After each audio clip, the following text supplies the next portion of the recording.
Oil prices continue to slide and hit a new low today, flirting around the $50 a barrel mark for the first time since 2009. The low price of the gas pumps are welcomed by drivers, but appears there's another reason for Canadians to be happy about the falling value of oil. A Royal Bank report is arguing the negative impact of lower oil prices will be cancelled out by a weaker loonie and higher consumer spending. This contradicts predictions from many experts who say low crude prices will have a net negative impact on the Canadian economy.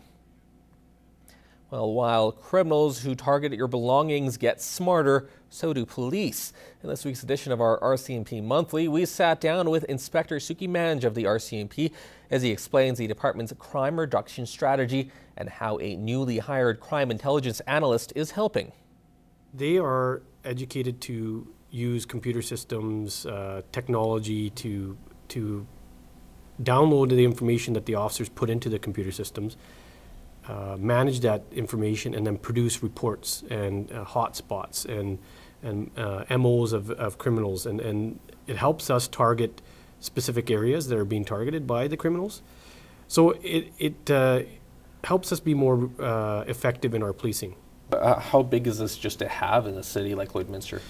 It's a big asset to the community. One of the first things I tried to establish was that position, and the city's been wonderful to deal with in that aspect. But you have to be, you have to have a plan. Without a plan, that position really doesn't do much. So there's a whole gamut of programs that come under the crime reduction strategies. Computer statistics or comparative statistics. It's called CompStat. That's a monthly reporting that my unit heads report to me about what they've done to target the information that the analyst has provided.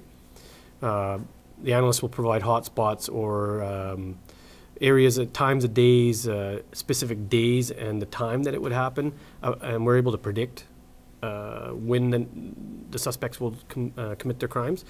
So when we meet on these monthly meetings, the unit heads are asked to target these areas, conduct street checks with our known criminals, do curfew checks, because a lot of these individuals are on probation for charges outstanding or probation for charges that they've been convicted on. So what it does is it's accountability. It accounts for the time that the officers spend out on the street. What are they doing? It gives them a goal and an aim of what to target. And finally, with the addition of these crime intelligence analysts and all the new things RCMP are doing, how is policing changing in Canada? Some will argue that we've always done this, and we have in reality, but it isn't as formal and effective as what we're doing now. When you have an individual that's their main responsibility, and then that information flows out to the officers, it allows them to spend more time doing actual police work out on the road. That's my whole goal, is to get officers out in the public, and so the public sees them and feels them and talks to them, and that provides a sense of safety. And it also shows the criminals out there that we are out on the streets checking them. And I hope to see huge results on this, and in past it's proven to be effective, and it's exciting for the officers as well. The results, we're result-driven people usually, and this type of a resource really allows them to concentrate on the actual police work. In this week's edition of Retrospect, we bring a story from Vermilion where a rather unorthodox game of hockey was played. A team made of priests, some even ex-NHL players, used to travel around and play other teams, raising money for various causes. Anna Knotfade has more from the archives.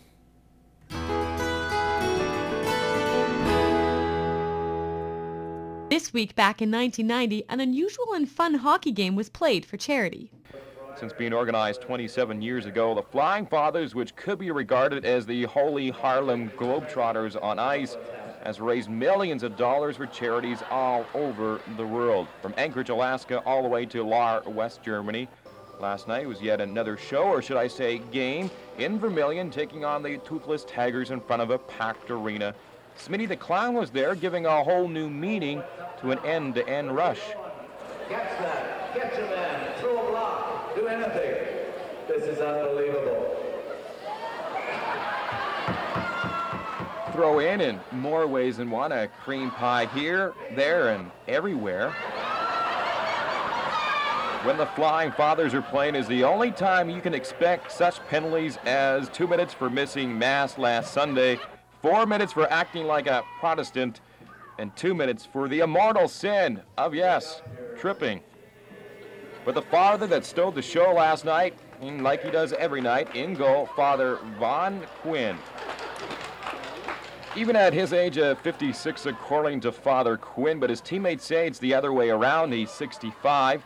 He has the energy of a 20-year-old, putting on a great show not only on the ice, but off as well.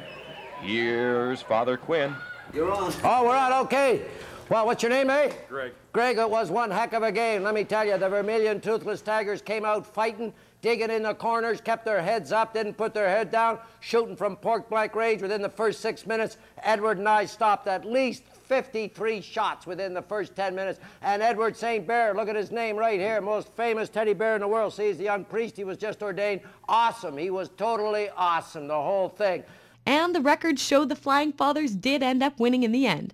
I'm Annika Knopfate with Retrospect, this week from the archives.